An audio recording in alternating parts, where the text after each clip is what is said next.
आज Eden garden के मैदान पर इंडिया और साउथ अफ्रीका की टीम के बीच पहले टेस्ट मैच का तीसरा दिन खेला गया और आज का दिन बेहद ही रोमांचक देखने को मिला, जहां पहले भारतीय गेंदबाजों ने अफ्रीका के बल्लेबाजों को अपने इशारों पर नचाया और फिर दिन के आखिरी कुछ ओवरों में भारतीय बल्लेबाजों की तूफानी बल्लेबाजी देखने को मिली। तो ऐसे में आज हम आपको इस वीडियो में बताएंगे इंडिया और साउथ अफ्रीका के पहले टेस्ट के तीसरे दिन का पूरा रोमांचक हाइलाइट्स। तो ऐसे में आप इस वीडियो को अंत तक जरूर देखिएगा और अगर आप भी भारत की टीम के बहुत बड़े फैन हैं तो आप इस वीडियो को एक लाइक जरूर कर लीजिएगा। इस वीडियो का लाइक टारगेट 1000 लाइक्स का है। दोस्तों, जैसा कि आप सब जानते हो, इस समय भारत और दक्षिण अफ्रीका के बीच सीरीज का पहला टेस्ट मुकाबला कोलकाता के ऐतिहासिक ईडन गार्डन के मैदान पर खेला जा रहा है। इस मैच में भारत की टीम ने पहले बल्लेबाजी करते हुए शानदार प्रदर्शन किया और एक बड़ा स्कोर खड़ा किया। भारतीय बल्लेबाजों ने अफ्रीकी गेंदबाजों की एक ना चलने दी और 611 रन का पहाड़ जैसा स्कोर बना डाला। इसके जवाब में दक्षिण अफ्रीका की टीम ने अपनी पहली पारी की शुरुआत की और दूसरे दिन के अंत तक केवल 67 रन ही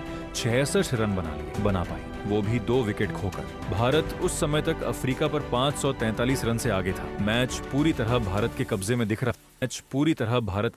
दिख रहा था, लेकिन अफ्रीका के बल्लेबाजों को अब तीसरे दिन नई शुरुआत करनी थी। तीसरे दिन का खेल शुरू हुआ। मैदान पर उतरे एडन मार्करम और कप्तान टेम्बा बाबूमा। दोनों बल्लेबाजों पर जिम्मेदारी थी अपनी टीम को एक मजबूत शुरुआत देने की, ताकि किसी तरह भारत के स्कोर के करीब पहुंचा जा सके। भारत की ओर से गेंदबाजी की शुरुआत जसप्रीत बुमराह और मोहम्मद सिराज ने की। दोनों गेंदबाजों ने सुबह से ही आग उगलती गेंदबाजी शुरू कर दी। बुमराह अपनी सटीक लाइन और लेंथ के लिए मशहूर हैं और सिराज अपनी आक्रामकता के लिए।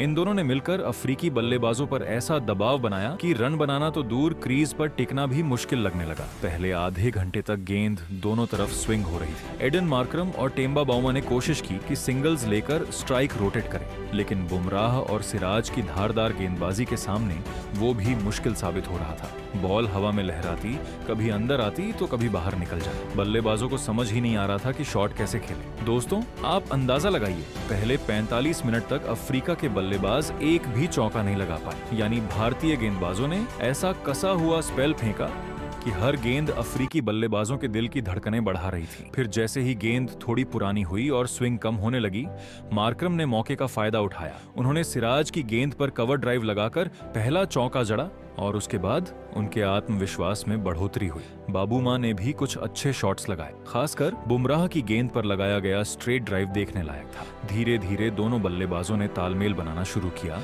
अब रन भी आने लगे थे और भारत के गेंदबाजों पर थोड़ा दबाव दिखने लगा था। दक्षिण अफ्रीका का स्कोर अब 100 रन के पार पहुंच चुका था। एडन मार्करम तेजी से बल्लेबाजी कर रहे थे, उनका फुटवर्क शानदार दिख रहा था, जबकि कप्तान बाबूमा भी हर मौके का फायदा उठा रहे थे।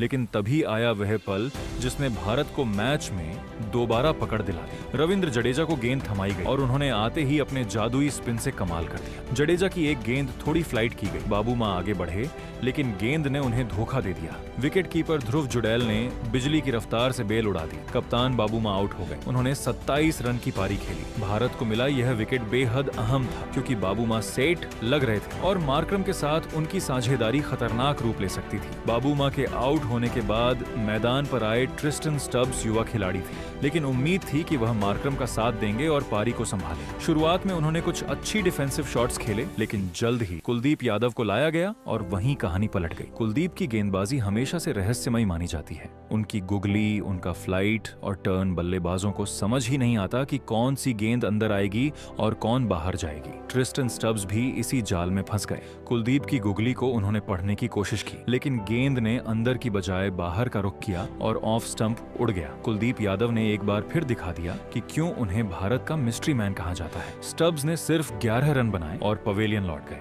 अब मैदान पर आए डेविड बेडिंगम। दूसरी ओर एडन मार्करम अब अपनी फॉर्म में थे। उन्होंने अक्षर पटेल की गेंद पर एक शानदार चौका लगाकर अपनी अर्धशतकीय पारी पूरी की। पूरे जोश में आए मार्करम ने बल्ला उठाकर दर्शकों का अभिवादन किया। तो वहीं भारतीय फील्डर्स भी जानते थे कि यह बल्लेबाज अभी भारत को परेशान कर सकता है। दिन का पहला सेशन अब अपने अंतिम दौर में था। भारत ने विकेट तो झटके थे, लेकिन मार्करम अभी भी डटे हुए। डेविड बेडिंगम ने भी शुरुआत में थोड़ा संघर्ष किया, लेकिन धीरे धीरे उन्होंने भी लय पकड़ी। दोनों बल्लेबाजों ने आखिरी कुछ ओवरों में समझदारी भरी बल्लेबाजी की, कोई अनावश्यक जोखिम नहीं लिया और भारत को कोई और विकेट नहीं दिया। पहले सेशन की समाप्ति तक दक्षिण अफ्रीका का स्कोर था 148 रन 4 विकेट के नुकसान पर था। एडन मार्करम नाबाद थे और अपनी पारी को बड़े स्कोर में बदलने की ओर बढ़ रहे थे। हालांकि भारत अब भी पूरी तरह इस मैच पर हावी है। दोस्तों, तीसरे दिन का पहला सेशन भारत के नाम रहा, क्योंकि भले ही अफ्रीका ने कुछ रन जरूर बनाए, लेकिन भारतीय गेंदबाजों ने मैच को अपने कब्जे से निकलने नहीं दिया। दूसरा सेशन शुरू होते ही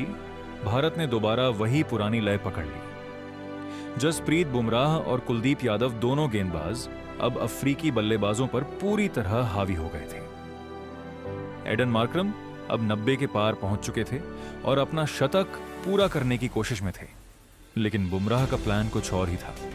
उन्होंने एक तेज गेंद डाली जो थोड़ी सी अंदर आई और एडन मार्करम ने उसे फ्लिक करने की कोशिश की, लेकिन गेंद उनके पैड से लगकर सीधे विकेटों में जा घुसी।